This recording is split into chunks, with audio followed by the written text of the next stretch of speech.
हाँ, इसीलिए लोगों ने कहा कि जो गृहस्थ आश्रम होता है वो मोक्ष का द्वार होता है। गृहस्थ आश्रम से आदमी जल्दी मोक्ष की तरफ जाता है। सर एक बात बताएं, आपके पास लोग कुंडली लेकर के आते होंगे और हर आदमी अपना भाग्य दिखाना चाहता होगा। भाग्य और कर्मों का क्या रिश्ता है? मतलब जो कुंडली आप जब देखते हैं उसमें कुछ कर्म आप आके बताते हैं, तो क्या कर्म करके इसी जिंदगी में अपने कुंडली को बदला जा सकता है, प्रारब्ध को बदला जा सकता है? देखो, सवाल तो बहुत अच्छा है, क्योंकि कर्म और भाग्य का अभी मेरी एक किताब भी मैंने लिखी है। अच्छा। कर्म बड़ा या भाग्य है। हाँ, एक बड़ा विवाद रहा है इस पे। इस दुनिया के 90% लोग, 95% लोग शायद अब ये समझ ही नहीं पाते कि इन दोनों में बड़ा कौन है। हाँ। लोगों को ये लगता है कि किस्मत में लिखा है तो मुझे सब कुछ मिल रहा है, और किस्मत में लिखा ही नहीं है तो जितना मर्जी कर्म करते रहो मिलेगा ही नहीं। तो किस्मत को बड़ा मानते हैं बहुत अधिकतर लोग की किस्मत की बहुत। बट मैं फिर एक बात करना चाहता हूं जी। कि कर्म और भाग्य हैं कौन? पहले तो ये कर्म समझ और लो। भाग्य हैं कौन? कर्म और भाग्य ऐसे समझ लीजिए, गणेश भगवान की संतान है। अच्छा। जैसे उनके दो पत्नियां हैं, रिद्धि और सिद्धि। उनके दो पुत्र हुए, शुभ और लाभ। ठीक है। यानी कि जब शुभता आएगी तो लाभ अपने आप आ जाएगा। ओके। जब शुभता आएगी तो लाभ अपने आप आ जाएगा। शुभ के पुत्र का नाम है कर्म, ओके। और कर्म के पुत्र का नाम है भाग्य। अच्छा। फिर से मैं समझाता हूं कि आपका जन्म पहले हुआ कि आपके पिता का जन्म पहले हुआ? पिता का जन्म पहले हुआ। पिता के जन्म के कितने समय बाद आपका जन्म हुआ? ये तो मतलब आप ये एक अप्रॉक्स।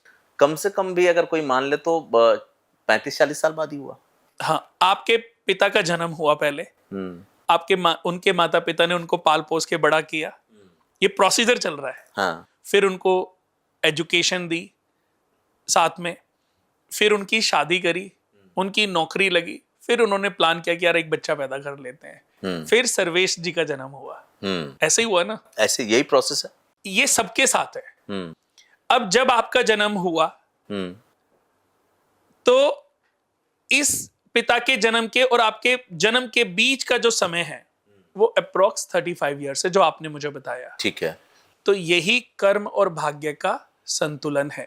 कर्म यानी के पिता और भाग्य यानी के पुत्र। कर्म यानी के पिता और भाग्य यानी के पुत्र।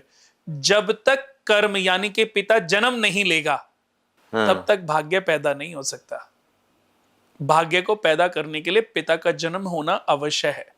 तो इसलिए जो व्यक्ति बीज बोता है, उसकी टेक केयर करता है, वही अंकुर फूटना, पौधा बनना, फिर वृक्ष बनना, फिर फल लगना।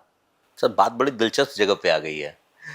अब एक बात और बताएं, क्योंकि आप एक बड़े एस्ट्रोलॉजर हैं, वास्तु भी आप देखते हैं, क्या जीवन में सब कुछ पहले से लिखा हुआ है वही मिलता है?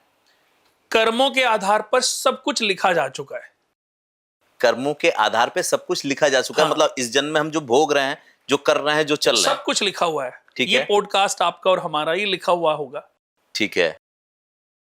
सब कुछ लिखा जा चुका है, लेकिन ईश्वर ने एक ही रास्ता मनुष्य के परेशानियों से निकलने का, एक ही रास्ता छोड़ा है, कर्मा। फिर हम कर्मा पे आ गए।